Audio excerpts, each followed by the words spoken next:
బలలో పాలు పొందకముందు దయచేసి కొన్ని మాటలు మరలా బ్రీఫ్గా మనం ధ్యానించుకుందాం. క్లుప్తంగా ధ్యానించుకొని మొట్టమొదటిగా బలలో పాలు పొందుదాం. ఆ తర్వాత చివరిగా మనము దేవుని వాక్యాన్ని విందాం. Let us turn to Paul's epistles to 1 Corinthians chapter 11.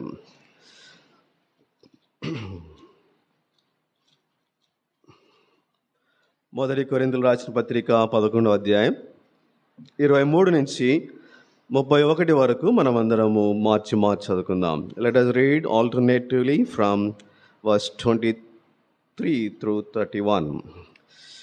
నేను మీకు అప్పగించిన దానిని ప్రభు వల్ల పొంది తిని, ప్రభు అయిన యేసు తాను అప్పగింపబడిన రాత్రి ఒక రొట్టెను ఎత్తుకొని కృతజ్ఞతాస్తుతులు చెల్లించి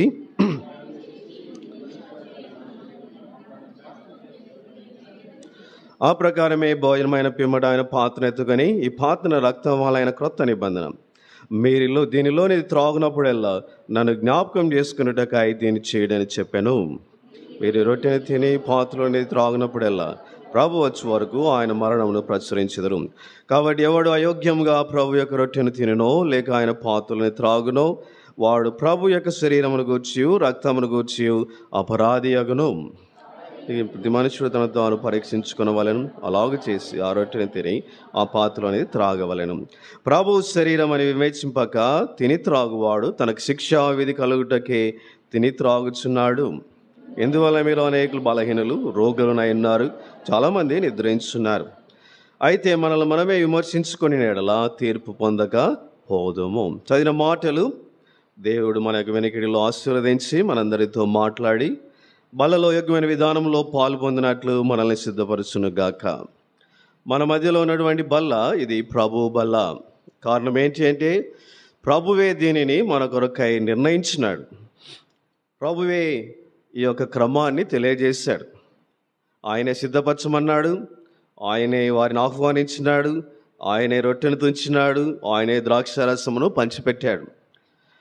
అంతేకాదు ఈ బల్ల మీద ఉన్నటువంటి రొట్టె ద్రాక్షారసము కూడా ప్రభు యొక్క శరీరానికి రక్తమునకు సాదృశ్యముగా ఉంటున్నాయి. They are emblems that symbolical to the flesh and the blood of Lord Jesus Christ. కాబట్టి ఈ బల్ల మనము చూసినట్లయితే there is no human hand interference. దీంట్లో అస్సలు మానవుని యొక్క మానవుని యొక్క ఆలోచన ఇందులో ఏమాత్రము లేదు. అందుకనే దీనిని ఏమంటామంటే ఇది ప్రభు బల్ల, ఇట్స్ లార్డ్స్ టేబుల్. కాబట్టి మనం సమీపించబోయే బల్ల ప్రభు బల్ల. అందుకే మనం ఎంతో జాగ్రత్తగా ఉండాలి. పౌలు అంటున్నాడు, దీనిని వివేచించి పాల్గొనాలంట. We must discern and then only we have to take part. మనం వివేచించకుండా పాలు పొందితే కలిగే నష్టము ఎంతో గొప్పది. అంతేకాదు అది శరీరమని, ప్రభు శరీరమని, రక్తమని ఆలోచించి మనం పాలు పొందాలి. కాబట్టి అలా కాకుండా ఏదో ప్రసాదంగా లేకపోతే ఆచార్య రీతిగా పాలు పొందడం వలన కలిగే నష్టం ఎంతో గొప్పది. సో మనము ప్రసాదంలో పాలు పొందినట్లు ఒక ఆచారంగా దీన్ని చేయకూడదు. మనం ఎంతో భయంతో భక్తితో ఆరాధన పూర్వకంగా బల్లలో మనం పాలు పొందవలసిన వారంగా ఉంటున్నాం. అప్పుడే నిజంగా ఈ బల్లకు ఇవ్వబడిన పేరు it is a table of blessing, ఆశీర్వాదపు బల్ల. ఆ ఆశీర్వాదము మనకు దొరికేదిగా మనం దొరికేదిగా ఉంటున్నది.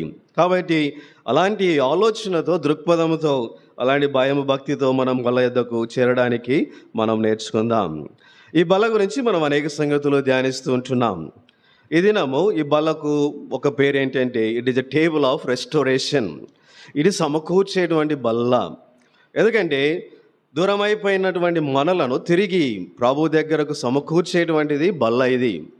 కాబట్టి మనము గమనించినట్లయితే ప్రభు రాత్రి బల్ల సమయంలో ఆయన వారికి ఇలాగ తెలియజేస్తూ వచ్చినాడు, మీలో ఒకడు నన్ను అప్పగించును అని. ఎందుకు ప్రభు అలా పలుకుతూ వచ్చినాడు? కారణం ఏంటి అంటే మనం ఆలోచించినట్లయితే నాకు అనిపిస్తుంది even on that day Lord Jesus Christ want to restore his relationship with Judas Iscariot. కాబట్టి యూదా ఇస్కరియోతు తిరిగి తన పాపమును ఒప్పుకొని క్షమించబడుట ద్వారా తనతో సత్సంబంధం కలిగి ఉండాలని ఆశతో ప్రభు హెచ్చరిస్తూ ఉంటున్నాడు. కాబట్టి బల్ల యొద్ద చేరినప్పుడు మనకు కూడా కలిగేటువంటి గొప్ప ఆశీర్వాదం ఏంటి అంటే we will be restored back to our Lord Jesus Christ. మన క్రీస్తుకు తిరిగి యొద్దకు మనం సమకూర్చబడే వారముగా మనము ఉంచున్నాం. అందుకనే మనము బల్ల ఎద్దకు వచ్చినప్పుడు ఇది ప్రభు బల్లని, ఆయన శరీరం అని, రక్తమని మనల్ని మనం పరీక్షించుకొని బల్లలో పాలు పొందాలి. క్షమాపణ అడిగిన వారమై బాలలో పాలు పొందాలి. అలా చేయడం ద్వారా కలిగేటువంటి గొప్ప ఆశీర్వాదం ఏంటి? We will be restored back. మనం తిరిగి సమకూర్చబడుతున్న వారముగా మనం ఉంచున్నాం. ఈ సమయంలో మనం ఏ విషయంలో సమకూర్చబడతాం అనేది ఒక మాట చూసుకుందాం. Will be restored back in our piece with our Lord. మన ప్రభువుతో మన సమాధానాన్ని తిరిగి పొందే వారముగా మనం ఉంటాం. మానవుడు పాపం చేయడం ద్వారా కలిగినటువంటి గొప్ప దుస్థితి ఏంటంటే he has lost peace in his heart. తన హృదయాంతరంగంలో, ఆత్మలో సమాధానాన్ని కోల్పోయిన వాడుగా ఉంటున్నాడు. ఎలా చెప్పగలం? చూడండి, ఆదాము అవ్వలు పాపం చేశారు. పాపం చేసినంత వరకు, చేయకుండానంత వరకు, before they committed sin against God, there was no fear, there was no shame, there was no guilty feeling in their heart. వారి హృదయంలో పాపం చేయనంత వరకు భయం లేదు, గిల్టీ ఫీలింగ్ లేదు, పాపం అపరాధ భావం లేదు. అంతేకాదు వారిలో ఎటువంటి కలవరం లేదు, భయం లేదు, చింత లేదు, దిగులు లేదు. కానీ ఎప్పుడైతే వారు పాపం చేశారో మనము గమనించగలం, ఇవన్నీ వారి హృదయంలోనికి ప్రవేశించినాయి. Everything entered into their heart. భయం ప్రవేశించింది, ఆందోళన ప్రవేశించింది, అపరాధ భావం ప్రవేశించింది, సిగ్గు ప్రవేశించింది, వారు దాక్కున్నారు. కాబట్టి ఇవన్నీ మనకేం తెలియజేస్తున్నాయంటే they lost the great peace that was there in their heart. వారి హృదయాంతరంగంలో వారు కలిగి ఉన్నటువంటి ఆ గొప్ప సమాధానాన్ని పాపం చేయటం ద్వారా వారు కోల్పోయినారు. కానీ మనకున్న గొప్ప ఆశీర్వాదం ఏంటో తెలుసా? చూడండి, రోమీయులకు రాసిన పత్రిక 5వ అధ్యాయం. Let us turn to Paul's epistle, chapter 5, verse 1. రోమా 5:1 అందరం కలిసి చదువుదాం. కాబట్టి విశ్వాసం మూలమున మనం నీతిమంతులుగా తీర్చబడి మన ప్రభువైన యేసు క్రీస్తు ద్వారా దేవునితో సమాధానము కలిగిందుము. కాబట్టి ఇప్పుడు పాపం ద్వారా కోల్పోయిన సమాధానము ప్రభువైన యేసు క్రీస్తు ద్వారా తిరిగి మనము పొందిన వారముగా మనము ఉంటున్నాం. కాబట్టి రక్షించబడుట ద్వారా, పాప క్షమాపణ పొందుట ద్వారా, విమోచించబడుట ద్వారా మనం ఎంతో గొప్ప సమాధానాన్ని తిరిగి పొందిన వారముగా ఉంటున్నాం. అందుకనే ప్రభు అన్నాడు యోహాను సువార్త 14:27లో, నా శాంతిని నేను మీకు అనుగ్రహించున్నాను, లోకం ఇచ్చినట్లుగా కాదు అన్నాడు. I'm giving my peace unto you, not like the world. కాబట్టి లోకం ఇచ్చినట్లుగా కాదు, నా సమాధానం మీకు ఇస్తున్నాను. కాబట్టి రక్షించబడుట ద్వారా మనం ఎంతో గొప్ప సమాధానాన్ని పొందిన వారముగా ఉంటున్నాం. ఏంటి ఆ సమాధానం? దేవునితో సమాధానం, దేవుని సన్నిధి మనం పొందినాం.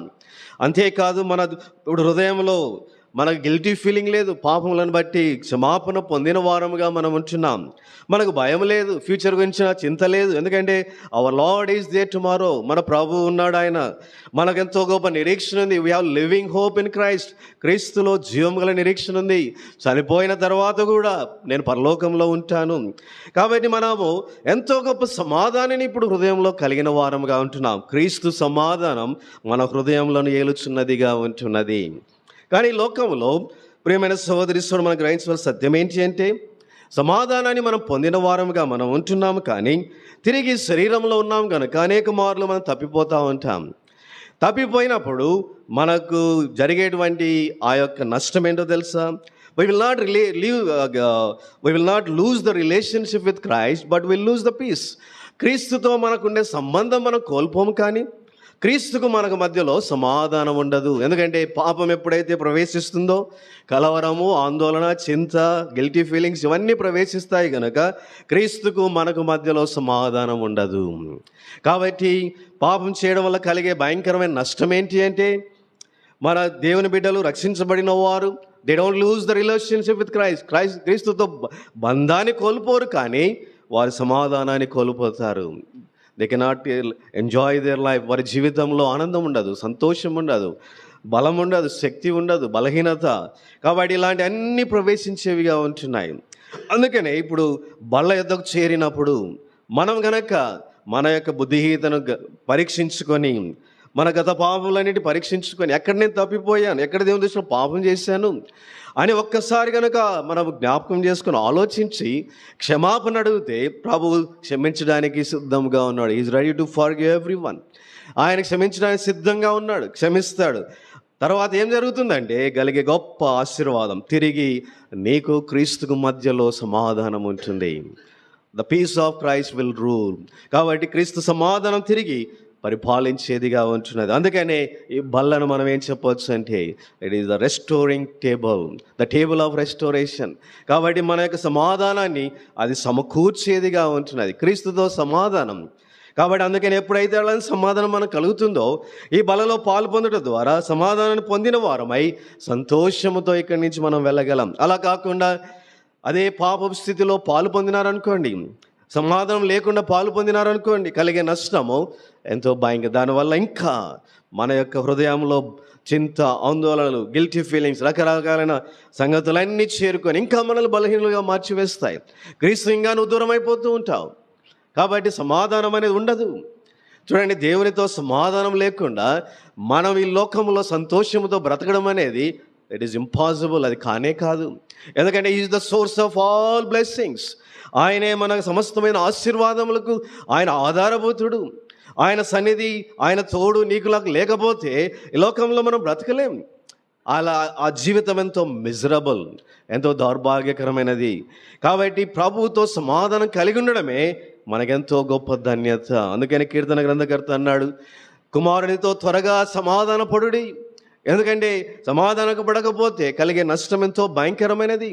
కాబట్టి we need to be restored in our heart to our Lord. మన హృదయాంతరంగంలో ప్రభువుతో సమాధానం పరచబడిన వారముగా మనం ఉండాలి. ఆ సమాధానం పరచబడినట్లయితే దేవుని సన్నిధి మనతో ఉంటుంది, ఆయన సహవాసం మనతో ఉంటుంది, ఆయన తోడు మనతో ఉంటుంది, ఆయన యొక్క ఆశీర్వాదం మనలో ప్రవహిస్తుంది. ఆయన కలిగిన వారమని ధైర్యంతో, కాన్ఫిడెన్స్తో మనం ముందుకు సాగగలం. ఒకవేళ సమాధానం లేకపోతే, పాపం నీలో ఉంటే జరిగే నష్టం ఏంటో తెలుసా? You will feel that lonely. ఈ లోకంలో నువ్వు ఒంటరి వాడు అనే ఫీలింగ్ నీకు వస్తుంది. దేవుడు నాకు తోడు లేడు అనే ఆలోచన నీకు వస్తుంది. ఆలోచనే కాదు, you will feel like that. కాబట్టి ఎప్పుడైతే ఆయన లేడు, నేను ఒంటరి వాడినో అనేటువంటి తలంపులు నీలో కలిగితే, how can you face this world with confidence? ఈ లోకాన్ని నువ్వు ఎలాగ ఎదుర్కోగలవు? కాబట్టి కేవలం మన ప్రభువును బట్టి మనం ఈ లోకాన్ని ఎదుర్కొని ముందుకు సాగగలం. కాబట్టి ఆ ప్రభు నీతో ఉన్నాడు, నీలో ఉన్నాడు, నీకు సహాయపడతాడు, ఆయన నిన్ను విడువాడు, ఎడబాయుడు అనే ఆ కాన్ఫిడెన్స్ నీకు కలగాలంటే there should be peace in between you and Christ. క్రీస్తుకు నీకు మధ్యలో ఆ సమాధానం ఉండాలి. లేకపోతే you cannot live with confidence. Confidence అనేది ఉండనే ఉండదు. కాబట్టి ప్రియమైన సోదరి సోదరుడా, this is the table of restoration. ఆ యొక్క సమాధానాన్ని కలుగజేసి తిరిగి నిన్ను కాన్ఫిడెన్స్తో నింపి ఇక్కడి నుంచి పంపించాలని ప్రభువు కోరుతున్నాడు.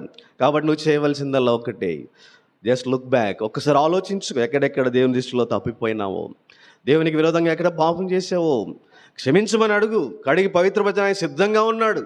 His blood is available.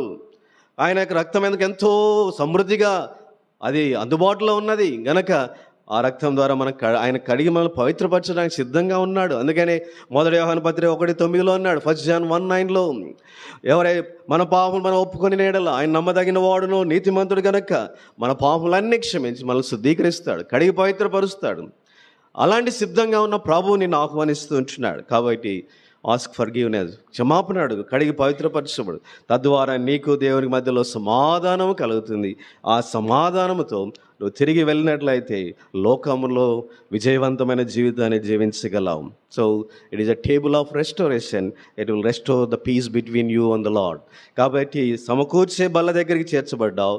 నీ సమాధానం సమకూర్చబడడానికి దేవుని సన్నిధిలో పరీక్షించుకొని బల్లలో పాలు పొందు. అలా చేయటకు ప్రభువు మనకు సహాయపడను గాక. మోకరించండి.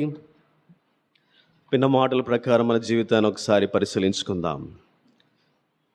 నిజంగా నీకు క్రీస్తు మధ్యలో సంపూర్ణమైన సమాధానం ఉందా? You have relationship with Christ, but do you have piece with your lord?